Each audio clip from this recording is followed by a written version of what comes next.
இந்த வீடியோவில் நம்ம என்ன பார்க்க போகிறோன்னா மே 2026 மாதம் எத்தகைய ஒரு மாதமாக மேஷராசிக்காரர்களுக்கு இருக்க போகிறதுங்கிறது சயின்டிஃபிக் வேதிக் அஸ்ட்ராலஜி முறையில் எதையும் மிகைப்படுத்தாமல் உள்ளது உள்ளவாறு இந்த ஒளி தத்துவம் எப்படி நம்மளுடைய கர்ம வினைகளை இந்த ஜென்மத்தில் வாழ்க்கை சம்பவங்களாக சாதகமான வாழ்க்கை சம்பவங்களாக சாதகமற்ற வாழ்க்கை சம்பவங்களாக உருவெடுக்க போகிறது.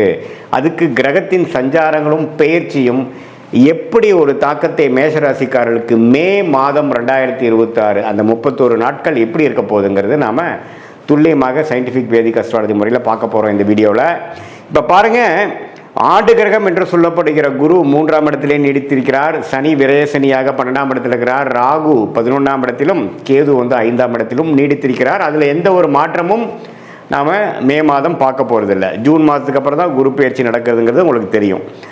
சரி, அப்படி இருக்கும் பொழுது செவ்வாய்ங்கிற அந்த ராசி அதிபதி எப்படி இருக்கிறார் அப்படின்னு பார்த்தா, முதல் 2 வாரத்துக்கு 12ஆம் இடத்துல இருந்து அதுக்கப்புறம் 3வது 4வது வாரத்துக்கு ராசிக்குள்ளேயே செவ்வாய் வரார். சரி, ராசிக்குள்ளே செவ்வாய் வரப்போ யாரோட சேர்றாரு அப்படின்னு பார்த்தா சூரியனோட சேர்றார், புதனோட சேர்றார். சூரியனும் புதனும் ராசிக்குள்ளேயே இருக்கிறார்கள்ங்கிறது நம்ம தெரிஞ்சுக்கணும். 2ஆம் இடத்துல சுக்கிரன் பார்த்தீங்கன்னா முதல் 2 வாரத்திலிருந்து 3வது 4வது வாரத்தில் 3ஆம் இடத்துக்கு மாறுறார். ஸோ சுக்கிரனின் சஞ்சாரம் மேஷராசிக்கு ரொம்ப நல்லா இருக்குது. அதே சமயத்தில் சூரியன் ராஜோகாதிபதி சூரியன் ராசிக்குள்ளேயே வருவது ரொம்பவும் நல்லது. அதே சமயத்தில் குரு 7ஆம் இடம்ங்கிற திருமணம், குடும்பம், நண்பர்கள் ஸ்தானத்தை பார்த்து நீடித்திருப்பது நல்ல ஒரு முன்னேற்றத்தை கொடுக்குது. பட் சனி 12ஆம் இடத்துல இருக்கிறதுனால விரயங்கள் நிறையா போய்கொண்டு இருக்கிறது. உங்களுக்கு கடந்த ஒரு 6-7 மாதமாகவே பார்த்தீங்கன்னா என்னதான் வருமானங்கள் இருந்தாலும் சுப செலவுகள் கொண்டிருக்கிறது. குழந்தைகளுக்காக செலவு பண்ணுறது, ஒரு நல்ல ஒரு இன்வெஸ்ட்மெண்ட்டுக்கு ஒரு பணத்தை முதலீடு செய்வது, அதே மாதிரி சில ஃபங்க்ஷன், சில சுப விஷயங்கள் நடத்துவதற்காகவும் சில பிற்காலத்துக்கு வரக்கூடிய ஒரு ஒரு பலனுக்காக இப்போ நம்ம சில முதலீடுகள் செய்வதற்காகவும் நம்ம விரயசனியாக மேஷராசிக்காரர்கள் நல்லாவே செஞ்சு கொண்டு இருக்கிறார்கள். அதில் ஒரு நல்ல தசாபுக்திகள் போயிருக்கிறவங்க உபயோகமான ஒரு சுப முதலீடாகவும், தசாபுக்திகள் சுமாராக போகாமல் ஒரு மாதிரி பிரச்சனைக்குரிய தசாபுக்திகள் போகும்பொழுது ஒரு வீண் விரயமாகவும் போய்கொண்டிருக்கிறதுங்கிறது தான் உண்மை.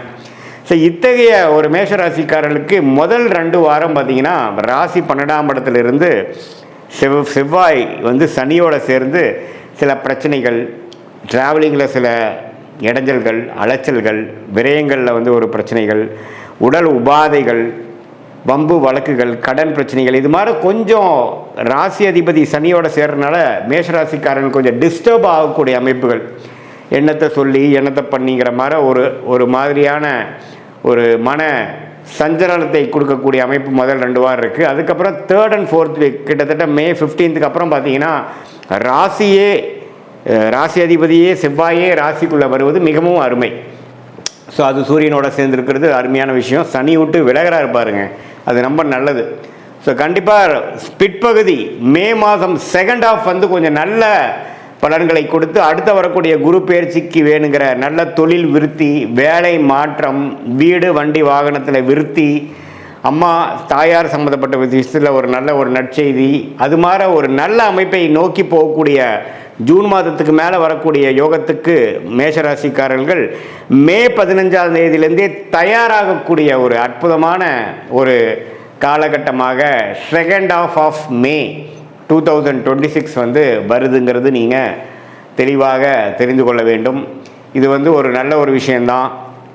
எந்த விதத்துலேயும் பார்த்திங்கன்னா நம்ம ஒரு பாதிப்பு இல்லாமல், பண வரவு பிரச்சனை இல்லாமல் வரும். ஏன்னா சுக்கிரனே ரிஷபத்திலிருந்து 15ஆம் தேதிக்கு அப்புறம் மிதுனத்துக்கு போகுது. எல்லாமே கொஞ்சம் நல்ல விஷயங்கள், பெண்கள் விஷயங்கள், சுப செலவுகள், இப்போ ஆடம்பர விஷயங்கள், அது மாதிரி விஷயங்கள்லாம் நல்லா செலவாகும். அதே சமயத்தில் குடும்பத்தில் கொஞ்சம் நல்ல ஒரு இதுவரை அப்படி இப்படி கொஞ்சம் சங்கடங்களும் மன கருத்து வேறுபாடுகளும் இருந்ததெல்லாம் கொஞ்சம் நீங்கி கொஞ்சம் பேச்சப் ஆகக்கூடிய அமைப்புகள்லாம் கண்டிப்பாக உண்டு. சில பேர்த்துக்கெல்லாம் திருமண விஷயங்கள், மேஷராசிக்காரர்களுக்கு திருமணம் நடக்கக்கூடிய அமைப்புகள், கை கூடக்கூடிய அமைப்புகள் நம்ம நாளாக பார்த்துட்டு இருந்து இப்போ அமைஞ்சிருச்சுங்கிற மாதிரி விஷயங்கள்லாம் அடுத்தடுத்து வரக்கூடிய அமைப்புக்கு வேணுங்கிற ஃபவுண்டேஷனான அமைப்புகளை கொடுக்கக்கூடிய ஒரு அருமையான தருணமாக மேஷராசிக்காரர்களுக்கு ஆண்டு கிரகத்தை வைத்து பார்க்கும் பொழுது ராசி அதிபதி சூரியன், புதன், அதுக்கப்புறம் வரக்கூடிய சுக்கிரன், இதெல்லாம் வைத்து பார்க்கும் பொழுது ஓரளவுக்கு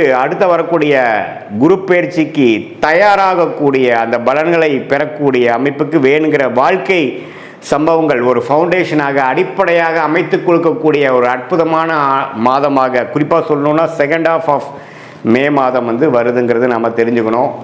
இது ஒரு பொதுவான பலனை தவிர உங்களுடைய ஜென்ம ஜாதகத்தில் நீங்கள் பிறந்த தேதி, பிறந்த நேரம், பிறந்த ஊரில் எது மாதிரி ஜாதகத்தில் வரீங்க, எந்த லக்னத்தில் வரீங்க, நீங்கள் அஸ்வினி நட்சத்திரமா அல்லது பரணி நட்சத்திரமா, கிருத்திகை நட்சத்திரமா, எந்த நட்சத்திரத்தில் நீங்கள் பிறந்தீங்க, அதுக்கு தகுந்த மாதிரி தசாபுக்திகள் எப்படி போய்கொண்டு இருக்கிறது, தசநாதன் எப்படி இருக்கிறார், புக்திநாதன் எப்படி இருக்கிறார், நீங்கள் எந்த லக்னத்தில் பிறந்தீங்களோ அந்த லக்னாதிபதி எப்படி இருக்கிறார், இதெல்லாம் வைத்து பார்க்கும் பொழுது நாம் இப்போ பேசின கோச்சாரம், சனி பயிற்சி, குரு பயிற்சி, இந்த செவ்வாய் பயிற்சி, புதன் பயிற்சி, சுக்கிர பயிற்சி எல்லாம் ஒருங்கிணைத்து பார்க்கும் பொழுது உன்னமே துல்லியமான பலன்கள் மேஷராசிக்காரர்களுக்கு அடுத்த வரக்கூடிய 6 மாதங்கள் எது மாதிரி விஷயங்கள் உங்களை காத்து கொண்டு இருக்கிறது, லைஃப் எக்ஸ்பீரியன்ஸ் எது மாதிரி மாறப்போகுது, எது மாதிரி திசையில் நம்மளுடைய வாழ்க்கை பயணிக்க போகிறது, எந்த விஷயங்கள் காத்திருக்குது, எந்த விஷயங்கள் நமக்கு சரி வராது, வேலையா, தொழிலா, வெளிநாடா, உள்நாடா, ப்ரைவேட்டா, கவர்மெண்ட் ஜாபா, என்ன படிப்பு படிக்கலாம், திருமண விஷயங்கள் எப்போ வரும், புத்திர பேரு, குழந்தை செல்வம் எப்போ கிடைக்குங்கிற மாதிரி வாழ்க்கைக்கு தேவையான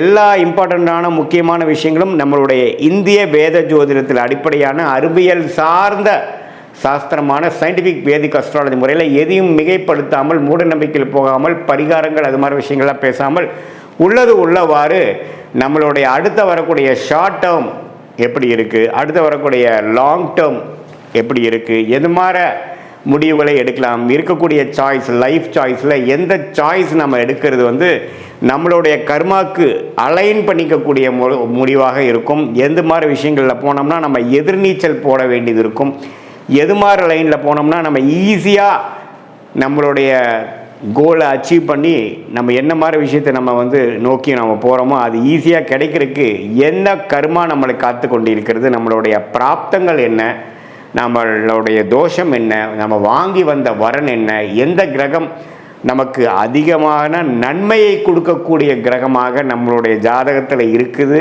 அந்த கிரகத்தின் சார்ந்த படிப்பு, வேலை, அணுகுமுறை, நம்மளுடைய முயற்சி அப்படிங்கிற மாதிரி விஷயங்கள்லாம் நம்ம போனோம்னா வாழ்க்கையில் எளிதில் பிரச்சனை இல்லாமல் பின்னோக்கி போகாமல் முன்னோக்கி போய் எளிதில் கடன் பிரச்சனைகள், தேவையில்லாத பண விரயங்கள், தேவையில்லாத சமய விரயங்கள், டைம் லாஸ், டைம் வேஸ்ட், அது மாதிரி விஷயங்களெல்லாம் தவிர்த்து என்ன செய்யணுமோ அது கரெக்டான டைமில் அந்தந்த நேரத்தில் செய்து, சம்டைம்ஸ் சிலதெல்லாம் நம்ம ட்ராக் ஆகி போயிட்டுருக்கிறப்ப நம்ம ஃப்ரஸ்ட்ரேட் ஆகாமல் பொறுமையோட எந்தெந்த நேரத்தில் எது எது செய்வது நல்லதுங்கிற டைம் லைன்ஸ், எப்படி ஒரு கூகுள் மேப் பார்த்திங்கன்னா நம்ம போகக்கூடிய ரூட்டில் என்னென்ன விஷயங்கள் இருக்குது, டிராஃபிக் எங்கே அதிகமாக இருக்குது, எந்த இடத்துல நம்ம டேர்ன் பண்ணணும், எந்த எக்ஸிட் எடுக்கணும், லெஃப்டா ரைட்டா, எவ்வளோ கிலோமீட்டர் இருக்குங்கிறத காட்டுதோ அதே மாதிரி இந்திய வேத ஜோதிடத்தில் அடிப்படையான சயின்டிஃபிக் வேதிக் அஸ்ட்ராலஜி உங்களுடைய ஜாதகத்தில் இருக்கக்கூடிய நிலுவு சொல்லுகளை புரிந்து உங்களுடைய பாஸ்ட் லைஃப் என்னங்கிறது நீங்கள் சொல்லும்பொழுது ஆமாம் சார் இப்படி தான் இருந்ததுங்கிறது நீங்களே அக்செப்ட் பண்ணிவிட்டு அடுத்த வரக்கூடிய ப்ரெசென்ட் எப்படி இருக்க போகுது, அடுத்த வரக்கூடிய ஃப்யூச்சர் எப்படி இருக்க போகுது, இப்போ இமீடியட் ப்ரெசென்ட்டு, இமீடியட் ஃப்யூச்சர் எப்படி இருக்க போகுதுங்கிறதெல்லாம் நம்ம தீர ஆலோசனை பண்ணி அதுக்கு தகுந்த முடிவுகளை எடுத்து நீங்கள் வாழ்க்கையில் முயற்சி செய்தால் எளிதில் வெற்றி பெற முடியும் என்று சொல்ல விரும்புகிறேன். மீண்டும் மற்றொரு காணொளியில் சந்திப்போம். நன்றி, வணக்கம்.